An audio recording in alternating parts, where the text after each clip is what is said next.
Hi, Billy Ephardt here, author of Money Mastery, where we talk about making sense of making money for making a difference. If you haven't got a copy of the book Money Mastery, you can go to billyephardt.com, check out the book, or you can go to amazon.com and download it directly to whatever device you have, your Kindle or your iPad.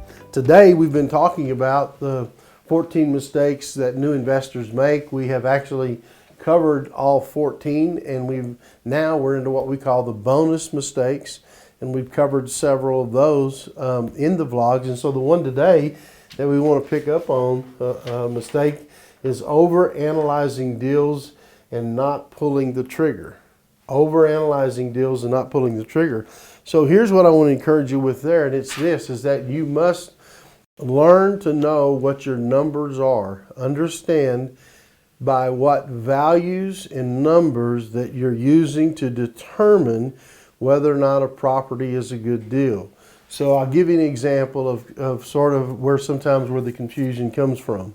One of the things that you first of all have to learn how to do so you don't overanalyze is you have to ask very flat out, does the deal, the house, the property, the individual property, does it work as an investment? And always remember that if you know that a house, for example, sells for $100,000, you want that house to rent properly fixed up. It doesn't have to be in awesome shape, just has to be in rentable shape. That house should rent between $1,200 and $1,500 a month. If it will do that, then you already know that you're looking at a solid property. Now, people will say this to me, well, what if it's really going to require a lot of rehab work? In other words, what's going to happen if I have to replace all the carpet and all the cabinets or the windows or the floors, whatever the issues are, the paint? The way you always look at it is this, is you look at, let's say the house is worth $100,000. Hopefully you bought it for $85,000 and you had to spend $15,000 to rehab it or fix it up. You're still at a $100,000 investment. So if you're making $1,200 to $1,500 a month, then you know right there that the numbers work. So the rehab number, the purchase price, the rehab cost added together makes, in this case, in this illustration, makes $100,000, and you're making 1.2% to 1.5% per month in gross rent.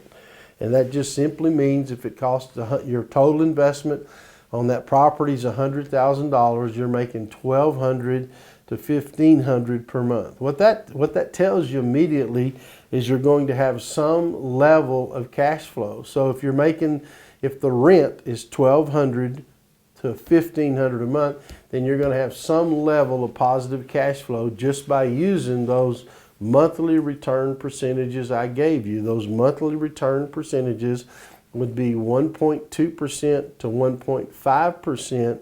The rent would represent that number based on the total investment in the property.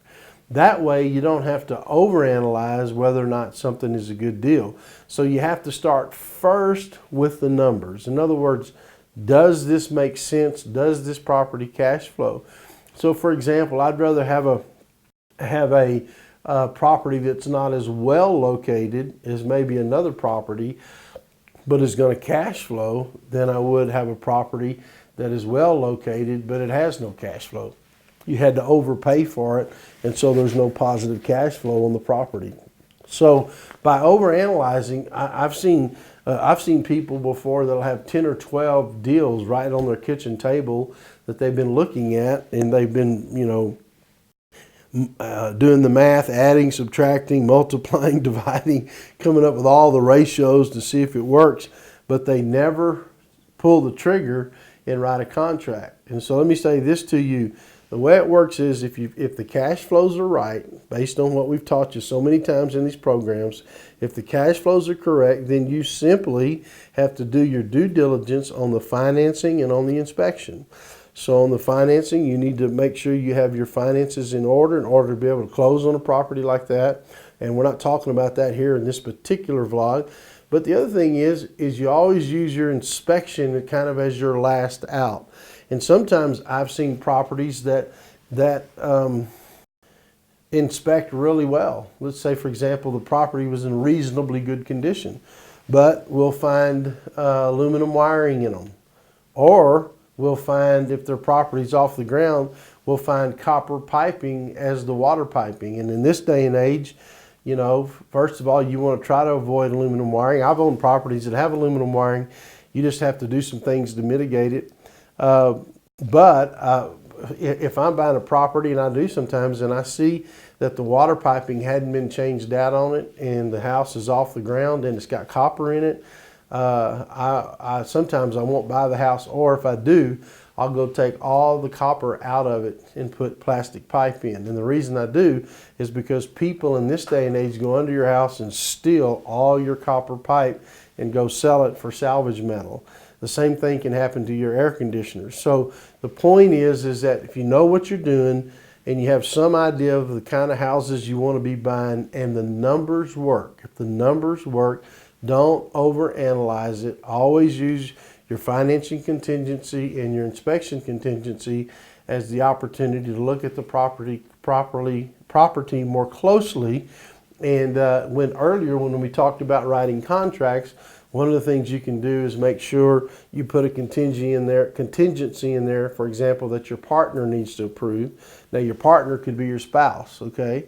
But you can just put my business partner needs to approve this deal, but if they approve it, then we're going to move forward, and that also gives you another out. But don't overanalyze. Don't be guilty of paralysis by analysis. So make sure you're able to pull the trigger, and if you do, you'll have a successful career in investing in real estate. So this is Billy Applehart.